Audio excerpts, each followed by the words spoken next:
Yung diabetic din, gano'n. Mataas. Okay yung ano, paano mo nasabing healthy ka?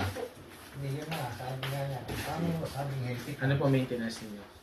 Wala pa akong maintenance. Hindi kayo hindi tumataas ang BP niyo. High blood. Well, medyo tumaas nung nakaraan, pero ngayon yata makababa na. Okay. Okay na po, magaling na kayo. Joke lang. Tignan lang natin kung madumi din, ha? Kasi ang dumi talaga naiipon sa loob. Yung ganun doon, yung dumi. Opo, nasa colon. Oo, yung ganun niya po, di ba? Yan po yung nagiging breeding ground ng Oo, dumi. yung ganun niya eh. Dahil yung colon, kumbaga sa bahay, yan ang puso negro. Oo. So dyan na yung pakintae. Kasi ganon-ganon siya, no? Oo, yun. Saka dyan ang lahat ng nabubulok dyan napupunta. Oo. Pati yung nasa ating kulani, yung lymph, yung dumi ng dugo, napupunta sa lymph. Tapos nagde-drain papunta dito Oo. sa colon. Ngayon ang colon, pag barado, hindi maka-flush palabas yung dumi from the lymph. Yun yung nagkakaroon ng kulani, lumalaki. Much worse, nagiging tumor. Pag hindi malinis tong colon, ng tendency, magkakaroon ka ng bukol. So, isa sa panglinis, manual cleansing din, yung colon hydrotherapy. Yung lalabat-ibahin.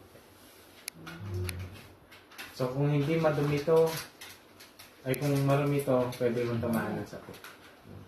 Particular colon cancer. Bango. Uy, lapot. Ay, grabe. Ang lapot. Grabe, wala na oxygen. Ibang klase rin. Naku, ang itim. Parang ano yan squatter. Hindi yung dugo ni sir. Hindi maganda po. Talagang makikita Bakit mo, hindi ano, mabula, Dok? Ay, ito, sira-sira po. Wasak-wasak. Dok, hindi kulay red. Ganyan dugo ni sa Dr. monitor. Pag ganyan po nangingitim, ibig sabihin, yung oxygen carbon dioxide exchange, Ano? hindi po nangyayari. Natatrap yung carbon dioxide doon sa cells. Kasi humihinga po ang cells from oxygen, tapos palabas yung carbon dioxide. Slus. So, natatrap yung mga carbon dioxide dyan. So, para po silang alalason. Doon na namang ano yan yung lakas-lakas ko naman. Hindi mo agad mararamdaman yan. Oo. Pinapahina niya yung mga organ niya. Kasi hindi niya nabibigyan ng proper nutrition. Sino ba yung nalagyan na ano eh? Ito po, ganito kalapot. Yung sa carbon dioxide. Pwede pong tamaan anytime ng silent stroke or mild stroke.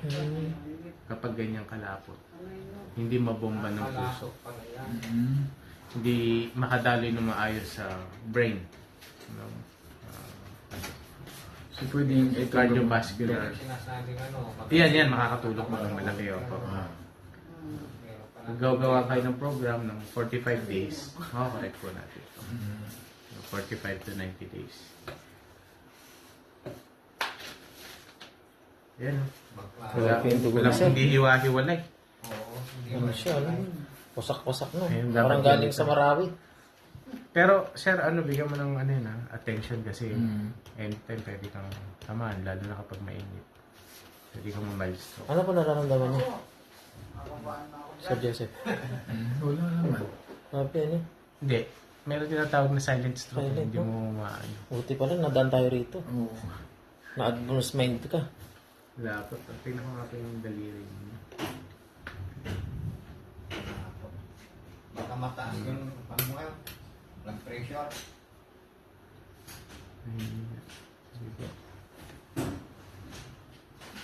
Dapat to. Walang hiwa-hiwa. Wala akong hiwa-hiwalay. Puro buo. Kaya po, basag na. Ha? So, Hindi ko mataas rin yung sabi, no? cholesterol ko daw. Oh, buti pa sa kanya, may hiwa-hiwa. Maaaring mataas po yung sugar, cholesterol. Ako, lalo na kay... Mataas din ang protein. Tikit-tikit talaga, siksikan na sila. Mukhang hindi po ba kayo galing sa sa sipon or ubo? Wala po.